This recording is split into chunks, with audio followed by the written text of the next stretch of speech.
Hello, everybody. Welcome along. My name is Benjamin Bloom. This is the Benjamin Bloom Football Channel. Please leave your bias at the door. And incredibly, for the third time in about the last 3 hours, I'm reacting to a manager firing.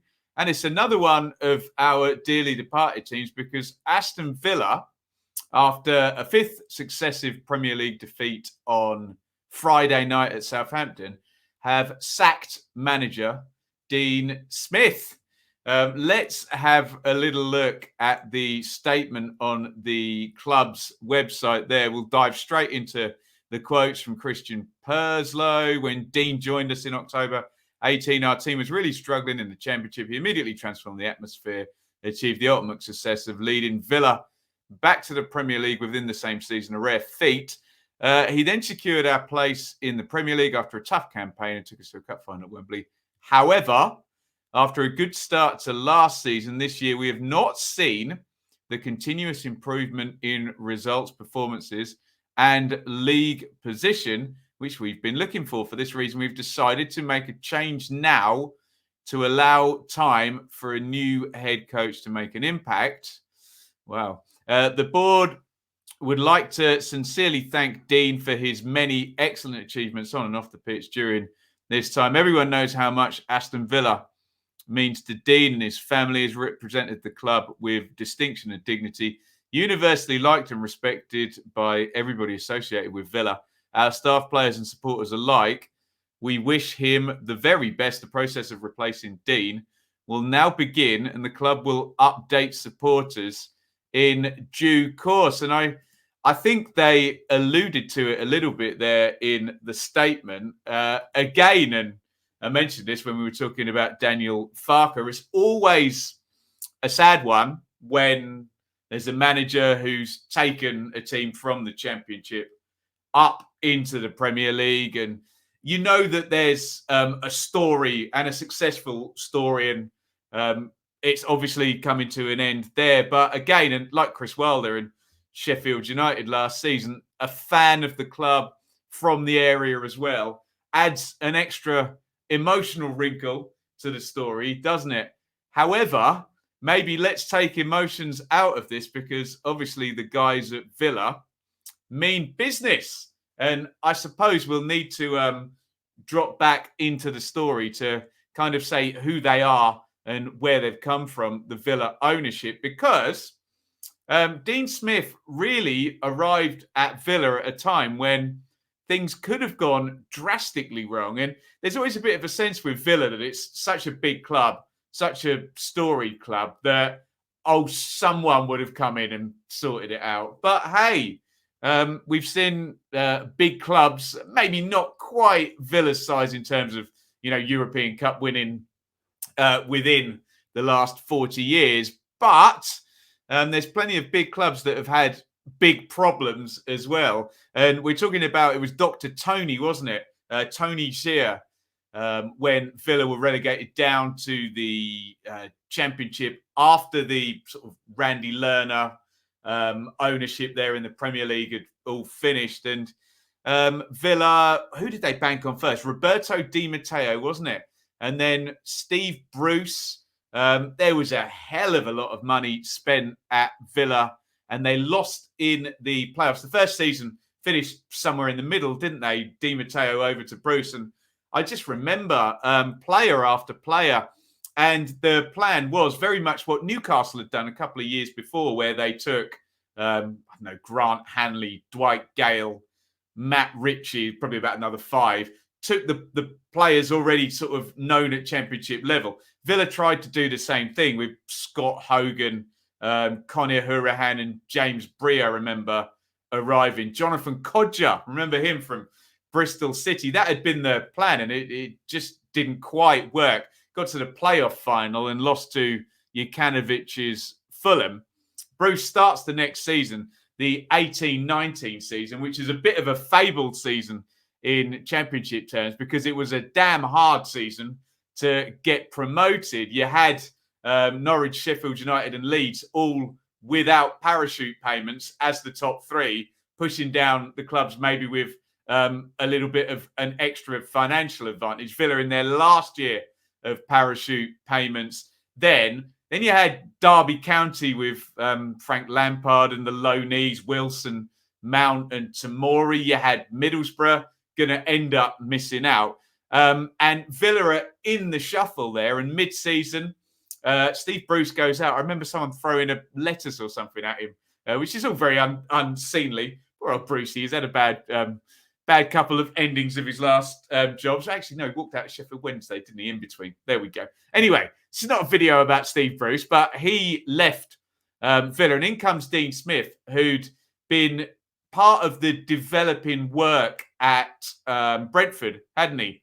And he'd moved from Walsall, I think, before to Brentford. And everyone liked the way Brentford played. They weren't quite the power they became in the next 2 seasons yet. But it's sort of year after year of improvement by Brentford. They were on it. I think he already had Ben Rama and Watkins. I think Mbeumo comes the next season to make up that front three. But developing players, the likes of Ezri Konsa, who's going to end up with Smith at Villa, Chris Mepham, lots of players come and go and get sold. And Smith was all part of that. And in he goes to Villa. And look, 2 things can be true here. Dean Smith did a fantastic and very, very timely job to get Aston Villa promoted. He immediately went in. He wanted to play his system, which we know is split the centre-backs, progress the ball out from the back, nice and steady, process. So on the one hand, yes, he did a very good job. And I don't know what would have happened at Villa had they not gone up that season. It's a question probably Villa fans shudder to think about in terms of the financial implications and adhering to FFP and not getting points deductions and, you know, making everything work. We know in the Championship, you could have Jeff Bezos and Amazon behind you, but you can only lose 13 million quid a season. If you gamble and spend and don't get up, you're in trouble.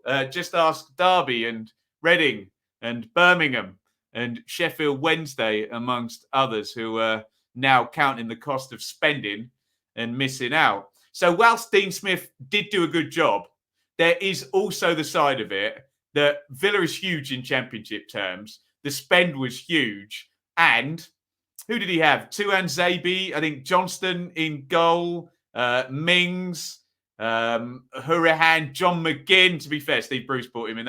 That was a good deal. And then that's before you've mentioned Jack Grealish and Tammy Abraham. So yes, he did a good job, but they had such a stacked roster, to use an American sports term. And of course, we all remember Jack Grealish coming back in as the kind of system was just bedding in, and Villa winning 10 games on the trot, and Abraham scoring 25 goals, and Villa winning in the playoffs against that Derby team we've mentioned. So I always thought Smith did a good job, but with Grealish, Abraham, Villa, etc., the expectation was promotion. And I do accept that had not been achieved, although losing playoff final the previous season, but that had not been achieved the previous 2 seasons. And we'll never know what would have happened to Villa had they not gone up in 2019-20, because 2018-19, because they did. And if I bring up then what happened the next season at Aston Villa, you will see. Can I do that? That's 21-22. Forgive me, technology. 19-20. There we go. Aston Villa surviving there at the end of the season. I think on the last day of the season, wasn't it? Villa in 17th place. Look, Watford 34, Bournemouth 34, Villa 17. And I mean, it's very easy to be very, very binary about these things. And it's fair enough to say, look, if you take a Championship team up to the Premier League, even if it is a club the size and the history of Aston Villa, just stay up the first season. You know, 17th place with 1 point more than your nearest rival. Fine, whatever. That is the job done, isn't it? Sorry, I'm just bringing up on the other screen who he relied on. Again, obviously, Captain Jack there, 8 goals, 6 assists. And I think if I scroll down, it will give me a team. There you go. So, look, Heaton, Guibert. Who else is going to kind of get moved on? Hurahan, I guess.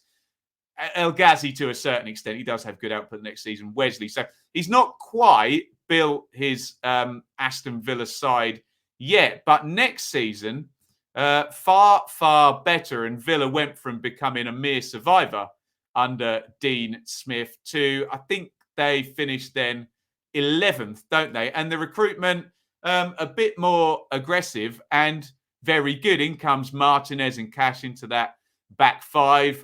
Ross Barkley worked for a while, and they dropped a big load of money on Ollie Watkins up top as well, and he ends up getting in the England squad. So all of a sudden, you're seeing this line going up like that for Dean Smith from middle of the Championship, yes, with the resources he had, to the Premier League, to 17th in the Premier League, to, forgive me if I'm getting that wrong, sorry, let me just double check. I think it was 11. Sorry, I've got about 500 windows open on my laptop here. Up in the Premier League in the 2021. So yeah, 11th place there, 55 points. So on he goes, and then we get to this summer. And I think these are the events now that essentially have lost Dean Smith his job, basically. Firstly, Jack Grealish is going to be sold. And I know Villa fans are probably sick of talking about it, but it is essentially, other than Dean Smith, maybe the most important figure at that club right through from 18-19, coming back from injury, 10-game winning streak, just way, way too good for the Championship, and then developing into a star in the Premier League as well, was Jack Grealish. And I would go short of, calling them a one-man team. That's not fair, but certainly an extremely influential player. And it's funny, actually. Well, it's not funny at all, actually. It's very sad for Daniel Farke and Dean Smith. But similar things happened at Norwich, where Emi Buendia was probably equally as influential as Grealish in terms of that club at that time.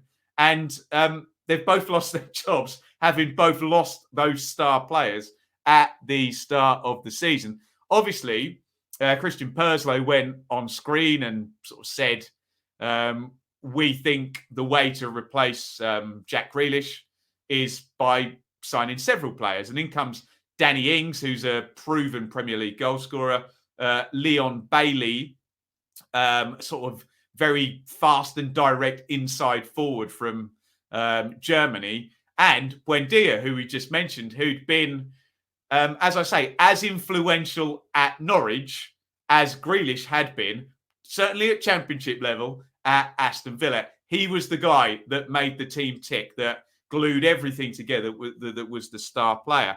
Unfortunately for Dean Smith, he hasn't been able to reconfigure Aston Villa in Grealish's absence in the 11 games he has been given to do so. And look, that's not me being cantankerous and saying Dean Smith has been given 11 games, because obviously he's been there since 2018-19 season. But would it be in 2018 he went in? Did he go in the winter? I can't remember whether it would have been 18 or 19. Villa fans will tell me down there in the comments.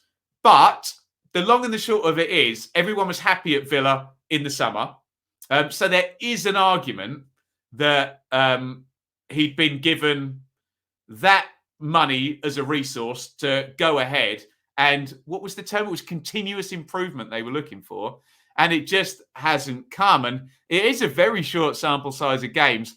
Bit of an aberration on the opening day at Watford. But if you look at the next 5, 10 points in 5 is very, very decent, including good wins against Everton and at Manchester United, beat Newcastle as well. And the switch was to a back 3.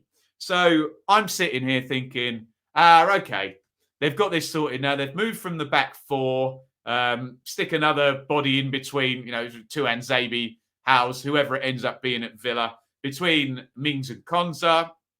Wing-backs go a little bit further forward. The parallels with Norwich are actually incredible in terms of losing your best player and ditching your sort of back four for a back three and a bit of extra assurance and physicality.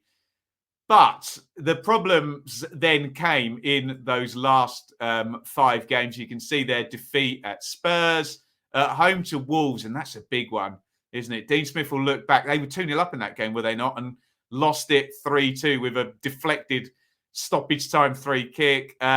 Well beaten at Arsenal. And I heard from a lot of Villa fans on the Dearly Departed show after that saying, Ben, that was not a good performance. So I'll take their word for it. And then look at that at home, 4-1 to West Ham. West Ham are very good.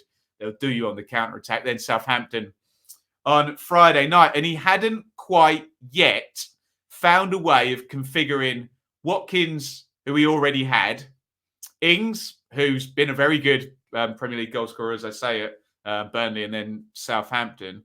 Bailey, okay, had a couple of injuries. I think Buendia is the big one, isn't it? Because that is a talented player. And it's not just a talented championship player. Buendia's numbers were very good in a not very good Norwich team in 1920, finishing bottom of the league. Still, key passes, progressive passes, all of those underlying things that you would think if you put in a team 5 places up, 10 places up, which Villa nearly were. It's an 11th place team from Norwich down there in 20th, 9 places. Stick him in a better team, away you go in the Argentina international squad. And I think maybe that's the sword that Dean Smith ultimately has fallen on here in terms of mitigating the loss of Grealish and what's going to be happening going forward. Now, rumours will abound and speculation will be that given Dean Smith was so universally well liked and the job he'd done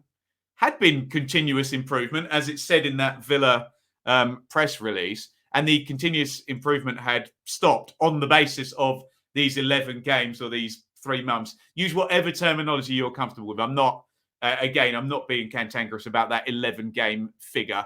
It just is what it is. That's how many games that have been played this season. You would think they know who their guy is if they're going to make this call now. And I think the statement as well from Purslow alluded to the amount of games left and obviously the fact that your international break now for 2 weeks and there's a transfer window then coming up in 6 weeks in January. So I suspect they've got an idea who they want at Villa. Who that is, I have utterly no idea. There's only been the one hire here. I think I'm right in saying, I think Steve Bruce was a Dr. Tony hire, wasn't it? I'm trying to remember back exactly when that takeover occurred. I'm assuming it was at the end of 2017-18. Forgive me if I'm wrong about that, Villa fans in the chat, an exact timeline. But it was very much a case in the Championship. They took a guy who was with a club on the up in that division. And obviously the local links and everything helped. I'm not sure. I think that matters more to us as observers in terms of narrative and, for Villa fans than it does for people. I think they just want the right guy for the job. So we will see who ends up going in there at Villa. The footprint has been progressive football. And they haven't stopped short on the recruitment. It's not like they went up and said, okay, we'll give you a couple of players, raise us some money with some sales. No, Smith was backed in the Premier League, so you'd think whoever the next manager is, they'll do so. And look, Villa's a big club. Their commercial revenues will be high on top of the TV, the broadcast, and gate receipts and things of that nature will be high. They're a club that I think is looking at the top 10, and then then it's Europe above that, and then the real big money and the big boys at the top there. So be very, very interested to see who Aston Villa get in. I'll stop my ramble now and I'll conclude that it is ruthless. This decision is ruthless on the basis that Dean Smith did a good job, year-on-year progression. I do accept in the first season in the Championship that whilst he was only there a short time, he did have the resources, and you would expect competent management of Jack Grealish, Tammy Abraham, and that size club in the Championship to be able to be leveraged into a promotion. But he was the one that did it. I do get that. I'm repeating myself, I know.